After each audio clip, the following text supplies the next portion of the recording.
بسم الله الرحمن الرحيم الحمد لله نحمده ونستعينه ونستغفره ونؤمن به ونتوكل عليه ونعوذ بالله من شرور أنفسنا ومن سيئات أعمالنا من يهده الله سبحانه وتعالى فلا مضل له ومن يضلله فلا هادي له نشهد أن لا إله إلا الله وحده لا شريك له ونشهد أن سيدنا ونبينا وحبيبنا وشفيعنا وكريمنا وسندنا وأولانا ومولانا وقاعدنا وقرة أعيننا محمدا عبده ورسوله صلوات الله وسلامه عليه وعلى آله وأصحابه وأزواجه وأهل بيته وعلى من اتبعهم بإحسان إلى يوم الدين أما بعد فأعوذ بالله من الشيطان الرجيم بسم الله الرحمن الرحيم يريدون ليطفئوا نور الله بأفواههم والله متم نوره ولو كره الكافرون هو الذي أرسل رسوله بالهدى ودين الحق ليظهره على الدين كله ولو كره المشركون وقال النبي صلى الله عليه وسلم بدأ الإسلام غريبا وسيعود كما بدأ غريبا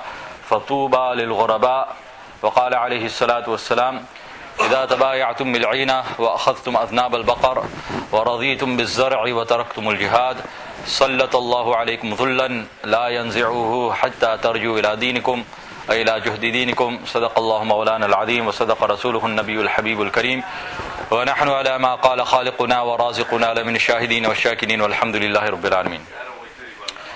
Dear respected elders, brothers and friends,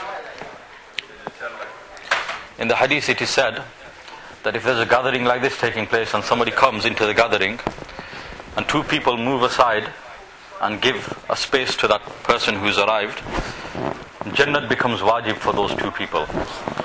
We give a place to somebody, Allah Ta'ala gives a place in Jannat. So Rasulullah Sallallahu Alaihi Wasallam has taught us how to sit in the gathering. So all the brothers are requested, if there's space in front of us, fill the spaces, and when people come, join us afterwards, then we should move them forward as well. On one occasion Rasulullah Sallallahu Alaihi Wasallam was delivering a speech, and whilst delivering the speech he noticed three people came. The rest of the people were attentive, listening to him. They may not have noticed, but Rasulullah Sallallahu Alaihi Wasallam saw these three people have come, and they came individually. Now what happened was, when Rasulullah Sallallahu Alaihi Wasallam was delivering the speech, the whole of the masjid was full. There was hardly any space to sit down. One person came, but he had a zeal inside him, he had a talab, he had a motivation. So he came and he was very eager to listen to the talk. So he didn't just turn away, he didn't think the place is full, I've got a good enough excuse, I can say I can't find any space. But he instead, because of his motivation, he looked for space and then he moved forward and he came and sat down. Second person came after a while and he saw that there's hardly any space, and he didn't have as much zeal as the first person. So he didn't look for the space, he just sat on the edge near the door or outside the masjid. The third person came after a while and he looked at the gathering. He said there's no space here. He had less zeal, so he turned away, he went back home. So during the course of the speech, Rasulullah Sallallahu Alaihi Wasallam mentioned these three people, not by name, but he just said three people came. The first person, he sought refuge with Allah Subhanahu Wa Ta'ala. So Allah Subhanahu Wa Ta'ala gave him refuge. Meaning the person who came forward, Allah Ta'ala has given him refuge. He said the second person, he shied away from Allah Ta'ala's mercy, so Allah Ta'ala's mercy also shied away from him. And the third person, about the third person who looked, said there's no space, didn't make an effort, and turned away, went away. He said the third person, he turned his back to Allah's mercy, Allah Ta'ala's mercy also showed its back to him and turned away from him. So this is why, brothers, it's very important in these gatherings, whenever the gatherings are taking place, whether it's ta'aleem, whether it's a speech, whether it's a bayan, we should sit attentively, we should sit close together, and when the other brothers come, we should join them in the talk as well. Because we are all in need of what is being said. None of us can claim that, Alhamdulillah, I have 100% full deen in my life, I don't need deen, I don't need Islam, I don't need any more hidayat. We are all in need of hidayat. We are all in need of guidance from Allah Subhanahu Wa Ta'ala. Once a person is given guidance, then everything becomes easy for him. This world and the hereafter becomes easy for him. If a person is lacking in hidayat, then the easiest of amals become difficult for him. I always give the example that, we travel, I'm from Bolton, you can probably tell from my weird accent, sorry about that. When we travel from Bolton down to Bristol, down to Cardiff, down to London, 3-4 hour journey, so many times it happens that people are sitting there in their cars, not even driving, just sitting there, for 4 hours doing nothing. They've got nothing to do as well. And yet they won't get the tawfiq to say one subhanallah even. When you go to other countries, like when we go India, Pakistan, etc., the train journeys are 24 hours, 48 hours long, 53 hours long. People are sitting in the train doing nothing, got no job to do, and yet they won't get the tawfiq to say one subhanallah even. And there have been times in our lives as well, brothers, let's not kid ourselves, when months may have passed by and we didn't say the name of Allah subhanahu wa ta'ala, we didn't offer salat. So Allah subhanahu wa ta'ala gives hidayat, He is a hadi, He gives guidance. And alhamdulillah, to some extent we have guidance, which is why on a Saturday afternoon we are sitting in the house of Allah subhanahu wa ta'ala as guests of Allah subhanahu wa ta'ala, in the path of Allah subhanahu wa ta'ala, in the shade of Allah ta'ala's mercy, and listening to the talk of Allah subhanahu wa ta'ala. This is tawfiq. And if it was not for the tawfiq from Allah subhanahu wa ta'ala, we couldn't do the easiest of actions. The story is narrated, the ulama kiram, they always give a beautiful example, and it's a true story apparently as well. They say once Nawab Sahib, a rich man, he went shopping with his slave or with his servant. They did the shopping and they were coming back. In the subcontinent, hot country, it's Zohar time. The sun is at its peak and it's very hot. They're passing by the masjid and the Zohar azan is called. So both of them are Muslims, but one has more hidayat, more tawfiq, more ability, more guidance than the other. The slave, or the servant, he performs his salat.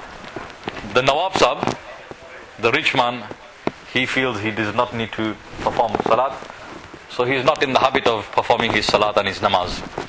So when the azan is called, the knocker, the slave or the servant, he says to his master, he says, if you permit me, I'd like to go and perform my Zohar salat. So the Nawab Sahib, he said, okay, leave your stuff here and go, but you better head back quickly because we got to get home. So I said, okay. So he went. I always say, I heard this story from the elders, but I always say, when I narrate this story, I always say that, look, when we practice upon deen, Allah gives us the best of both worlds. And if a person does not practice upon deen, does not follow the commandments of Allah, he tires himself in this world and also in the hereafter. So this slave or the servant, he's going for salat, he will drink cold water, he will perform wudu with cold water, he'll stand under the fan, and he's getting the best of both worlds. He's in the shade, and he's in a nice cool environment. So he's getting the benefit of this world, and also because of his salat he'll get Jannah in Akhirah. And the Nawab Sahib, who's outside, standing in the sun, sweating, no fan, no cold water, he's losing out in this world and the hereafter. So after a while, the Nawab Sahib now is looking at his watch, thinking, when's this guy going to come out? He waits and he waits, and Zohar azan is called, then Zohar salat is done, then people start filing out of the masjid. And the Nawab Sahib is waiting for his servant. Everyone files out of the masjid, but there's no sign of the servant. So now he's getting a bit impatient, and he goes onto the steps of the masjid, climbs the steps of the masjid and looks inside from the door. Even now he does not get the tawfiq to go into the masjid, and he sees that the servant, he's in the first saf and he's performing nafil, optional prayers. So this guy gets angry now. He said, I told him to hurry up and he's not coming. So he shouts from the door of the mosque, he said, Jaldi aaja. He said, come quickly. So the servant, he finishes his salat nice and calm, and he starts two more. So now this guy starts rolling his sleeves up, he gets even angrier. He says, Aja, Aja, Jaldi Aja. So now when the slave, he finishes, he gets a bit angry as well. He shouts back, he says, Jane nahi deta. He won't let me come out. He won't let me come out. So the guy, he's got high blood pressure now. He's seeing red mist falls over him. He said, my slave, my servant, and somebody is stopping you. Who is stopping you? He goes, Kaun jaane nahi deta. Who won't let you come out? So the servant, he gave a beautiful reply. He said, Jo aapko andar aane nahi deta, wo mujhe bahir jaane nahi deta. He who will not let you come into the masjid won't let me come out. That Allah, who has not given you the tawfiq to come into the masjid even, has given me so much tawfiq that I am just so engaged in my salat and so loving it that I can't come out of the masjid. I perform 2 and I think to myself, let me do another 2. Let me do another 2. Because the tawfiq and the hidayat was there. Now we got to ask ourselves, brothers, have we got hidayat? Have we got tawfiq? Have we got guidance from Allah subhanahu wa ta'ala on that level? Like the Sahaba Kiram, they had hidayat, 100%, kamil, complete hidayat. What kind of hidayat did they have? Allahu Akbar. They were men, like us, human beings. They had blood, they had a pulse, they had desires. Allahu Akbar. What kind of hidayat did they have? Abu Rayhana radiyallahu ta'ala, he comes back from a journey, from a long journey. Now those of us who go out for 40 days, 4 months, especially those brothers who go for 4 months every year, we know that when we come back after 40 days, especially after 4 months, it's like a honeymoon again. It's like a second honeymoon. Some guys probably don't know what I'm talking about. Brothers who go for 4 months, 40 days will know. And those of us who don't know what I'm talking about, let's make intention after in this Ijtima that we'll go out in the path of Allah so we find out what this guy is talking about. Because absence makes the heart grow fonder. So this, a person goes away from his wife for 4 months. When he comes back, it's like Suhag ki Raat all over again. It's like, you'll know what I'm talking about afterwards. So he's gone for a long journey, Abu Rayhana radiyallahu ta'ala, Allahu Akbar. And I don't know how long he went for. The Sahaba Kiram were not like us. 10 days, 40 daes, and all that, like little kids, 10 days, 40 days. Sahaba Kiram used to stand up and give their lives. We give 40 days and we think, wow, look at me, I've done so well. And mashallah is good, but nothing compared to the Sahaba Kiram. And those after them, Allahu Akbar. I've just remembered another story. Farooq rahmatullahi was a tabi'i. In the time of the Sahaba Kiram, the way they lived their lives was different to the way we live our lives. Their goals, their targets were different to ours. Their priorities were different. You ask me what's my priority? My car, my house, my job, my family, my kids. These are my priorities. Sahaba Kiram, what's your priority? The deen of Allah subhanahu wa ta'ala. What's your goal in life? To strive for the deen of Allah subhanahu wa ta'ala. What's your ultimate aim? To die for the deen of Allah subhanahu wa ta'ala. What would please you more than anything? That deen spreads throughout the whole world. These are the aspirations of the Sahaba Kiram. And ours is something else. So when the Sahaba Kiram and the people after them, when they used to go to the masjid to perform salat, they were not like us. On Saturday, it's a takeaway day. In most families. So sometimes when you've had too many takeaways and it's hurting your pocket a bit, and the wife says, I'm not cooking today, it's takeaway. Then you say, no, I love your fish and chips. Your fish and chips are the best. Do fish and chips today. So she's okay then. So now what happens is on a Saturday, the brother's going for salat and his wife says, when will you be back? Then I can fry the chips for you and everything. So what does the brother say? Or what do I say? Allah forgive me. She said, when you come back, I'll start. I said, no, start frying now. I'll be back in a minute. So I'll go and play my Asr Salat quickly. By the time I'm back, takeaway is ready. And that's how it is with us. We're with the masjid, in and out, lastminute.com. Last one in, first one out. Pray sunnats on the way back home.